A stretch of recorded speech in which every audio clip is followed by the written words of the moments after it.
আজকে দুপুরে আমি খাসির মাংস রান্না করেছিলাম, সেটাই তোমাদের সাথে শেয়ার করছি। দেখো, প্রথমে খাসির মাংসটা ধুয়ে আমি টক দই আর জিরের গুঁড়ো আর লবণ দিয়ে মেখে রেখে দিয়েছিলাম 30 মিনিট মতন।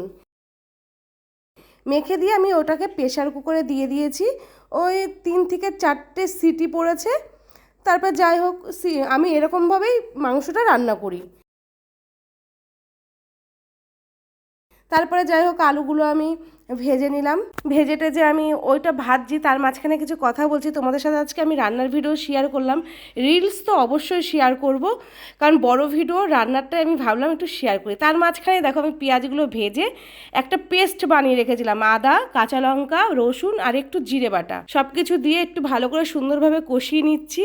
কষাতে কষাতে বলো তোমরা সবাই কেমন আছো, আর আমার রান্নাটা কেমন লাগছে অবশ্যই একটু কমেন্টের মাধ্যমে জানিও।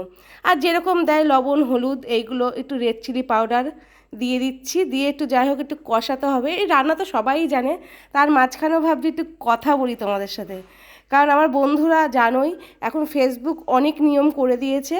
যাই হোক, নিয়মের মধ্যে থেকেও আমিও থাকার চেষ্টা করছি। তোমরা তো দেখেইছিলে আমি প্রেশার কুকারে সিটি মেরে নিয়েছিলাম মাংসটা, আমি দিয়ে দিলাম কষা।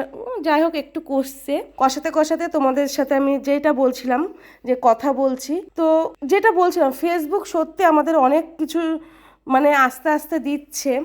এই একবার এটা ওইটা মানে আসছে, ফেসবুক মামা আমাদের মোটামুটি দিয়েই আসছে। যাই হোক, আমার মাংসর ঝোলটা রেডি, খাসির মাংসর পাতলা ঝোল।